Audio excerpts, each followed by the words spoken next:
తోని పంచాదులొద్దు, కొండలను ఢీ కొట్టొద్దు, ఏనుగుల ముందు ఎగిరెగిరి దుంకొద్దనే సామెతలన్నీ ఉత్తయే అని నిరూపించిండు ఆర్మీ రవి అన్న. ఏకంగా మంచి పొంగిలేటి శ్రీనివాస్ రెడ్డినే సవాల్ చేసి నిలబడ్డాడు. ఆ ముచ్చట ఆర్మీ రవి ఊరోళ్ళు ఖమ్మం జిల్లా వాళ్ళు చెప్తున్నది కాదు, ఏకంగా బీఆర్ఎస్ పార్టీ లీడర్ సాబే మెచ్చుకున్నట్టు మాట్లాడిండు ఆర్మీ రవి అన్న గురించి. కదేంటో మీరు చూడండి. మా తమ్ముడు ఆర్మీ రవి అనే ఓ పిల్లగాడు ఉంటాడు. ఎక్కడున్నాడు ఆయన? ఎక్కడున్నా నిలబడి తమ్ముడులే చేయలేపు. ఆర్మీ రవి అనే ఓ తమ్ముడు ఉంటాడు. ఎక్కడ ఉన్నాడు? శుద్ధవాగు సర్పంచ్ గారు. సరే ఉన్నాడు, ఎక్కడ ఉన్నాడు? ఆ తమ్ముడికి నిజంగా నేను అభినందనలు చెప్తా ఉన్నా. నేను ఒక్కడికే చెప్తున్నా, ఏమనుకోవద్దు, చాలా మంది పోరాటం చేసిన వాళ్ళు ఉన్నారు. కానీ తమ్ముడు మీద కేసులు పెట్టి జైలుకు పంపించాడు పొంగులేటి. పంపించాలని ప్రయత్నం చేస్తే ఆ తమ్ముడు మొన్న వాళ్ళ ఊరిలో సర్పంచ్కి పోటీ చేసి ఎన్ని ఓట్లతో గెలిచిండు? 135 ఓట్ల మెజారిటీతో పొంగులేటి అహంకారం మీద చావు దెబ్బ కొట్టి గెలిచొచ్చాడు. చిన్న గ్రామ పంచాయతీలో 135 ఓట్ల మెజారిటీ. వాళ్ళకి సినిమా అర్థమైపోయింది. మొన్న జరిగిన స్థానిక ఎన్నికలలో గెలిచిన బీఆర్ఎస్ సర్పంచ్లను కలిసి మెచ్చుకోనికి ఖమ్మం జిల్లాకు పోయిండు కేటీఆర్. అక్కడ మాట్లాడుకుంటా ఆర్మీ రవి అన్న ఎన్నికలలో ఏ తిరిగా పోరాటం చేసి గెలిచిండనేది గొప్పగా చెప్పి మెచ్చుకున్నాడు. అధికారంలో ఉన్న మంత్రికి ఎదురువై నిలబడంటే చిన్న ముచ్చట కాదు కదా. అంతేకాదు, కేసులు పెట్టి బెదిరించినా సవాల్ చేసి గెలుచుడంటే గుండెలల్లా దమ్ము ఉండాలి అన్నట్టు చెప్పిండు. ఇట్లా సర్పంచ్లను మెచ్చుకునుడే కాదు, ఖమ్మం జిల్లా నుంచి ఉన్న 3 మంత్రుల గురించి చెప్పుకుంటా, మీ జిల్లాలో అందరు మంత్రులు 30% నడిపిస్తున్నారు. బి ట్యాక్స్ 30%. ఇక్కడ పక్కన పి ట్యాక్స్ బాంబులేటి మంత్రి గారికి ఆయన ట్యాక్స్ కూడా 30%. ఏ భూమి ఆయన దగ్గర పోయినా 30% నాకు ఇచ్చేయమని అడుగుతున్నాడు బాంబులేటి గారు. అట్లాగే ఇక్కడున్న తుమ్మల గారు కూడా, ఆయన కూడా అదే పనిలో ఉన్నాడు. ఎవరికి వాళ్ళు 3 ఇవాళ ఏ ఒక్కరు కూడా జిల్లాకి పనికొచ్చే ఒక్క పని కూడా చేయడం లేదు. 3 మోసగాళ్ళు, మొనగాళ్ళు కాదు.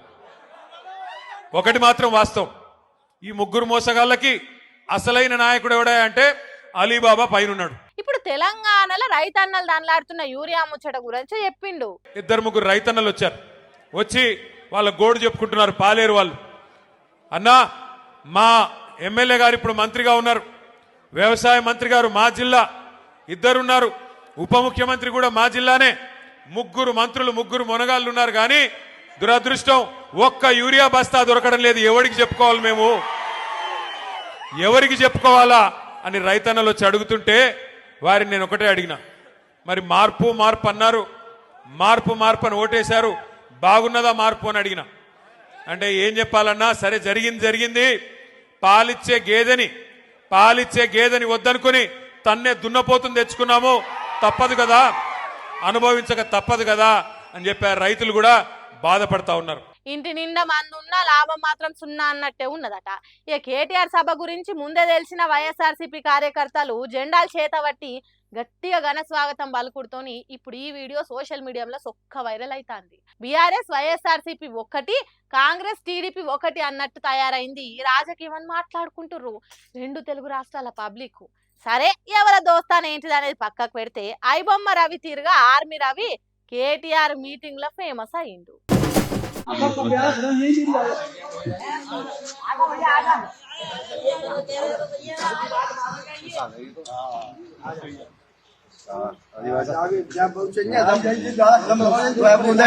వాటర్ ట్యాంకులు ఎక్కిన వాళ్ళను కిందికి దించాలంటే తల పానం తోకలకు వస్తుంది. దిగు అబ్బా ప్లీజ్ దిగు, మా నాయనే మంత మంచోడో, జర మా మాటిని దిగు బాబు, నీకు పుణ్యం ఉంటది, దయచేసి దిగు నాయనా అని బతిలాడతారు. హాగో అట్లనే కిందున్న జనాలు పోలీసులు బతిలాడి చిన్న దిగతట్టి చేసిండ్రు. ఇంతకీ మొనగాడు ఎందుకు వాటర్ ట్యాంక్ ఎక్కిండంటే తనకు 2వ భార్య కావాలన్నట. అవును, మీరు ఇన్నది నిజమే. ఆ 2వ భార్యను కూడా కిందున్న పోలీసులు ఎంకులాడి తీసుకొని రావాలన్నట. గమ్మతున్నది కదా ముచ్చట. ఒక్క పెళ్ళాన్ని చేసుకొనే పడరాని పాటలు పాడుతున్నాం. నువ్వు 2వ దాన్ని తెచ్చుకొని ఏం ప్రశాంతంగా బతుకుతావురా? ఇంకో భార్య కావాలని ఇప్పుడు వాటర్ ట్యాంక్ ఎక్కినావు. కానీ ఆ 2వ భార్య వచ్చినాక కూడా ఇదే వాటర్ ట్యాంక్ ఎక్కి సచ్చే పరిస్థితి వస్తుందని కొంతమంది అనుకుంటున్నారు కావచ్చు కదా. కానీ ఉత్తరప్రదేశ్ రాష్ట్రం నుండి హరప్రసాద్ మౌర్య అనే మొనగానికి 2వ పెండ్లం కావాలనే కాయసు ఎందుకు పుట్టిందంటే 8 ఏళ్ల కింద నా పెండ్లం నన్ను విడిచిపెట్టి ఏడికి పోయిందో తెలియదు. అందరికి పెండ్లాలు ఉన్నారు కానీ నాకు మాత్రం లేదు. కాబట్టి పబ్లిక్ ఏం చేస్తారో ఎట్లా చేస్తారో నాకు తెలియదు కానీ పెండ్లాన్ని తెచ్చియాలని మొండికేసి వాటర్ ట్యాంక్ ఎక్కిండట. మీరు కనుక వద్దు కుదరది అంటే ఇక్కడ నుంచి దుంకుతా అని బెదిరించిండట.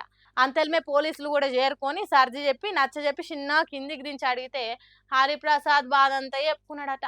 నా కారెంట్లో కొడుకున్నాడు, నా పెండ్లం మమ్మల్ని ఇడిచిపోయింది, మాకు వంట చేసేటోళ్ళు లేరు, బట్టలు ఉతికేటోళ్ళు లేరు, అందరికి ఉన్నట్టు నాకు పెండ్లం ఉండొద్దా, కాబట్టి మీరే నాకు పెండ్లాన్ని తెచ్చే బాధ్యత అన్నట్టు ఈ పని చేసిండట. ఇప్పుడు ఈ వీడియో రెండో పెండ్లం కావాలని వాటర్ ట్యాంక్ ఎక్కిన సాహస వీరుడని కామెంట్లు పెట్టుకుంటా సోషల్ మీడియాలో ఇరుగమరుగా తిప్పుతురు.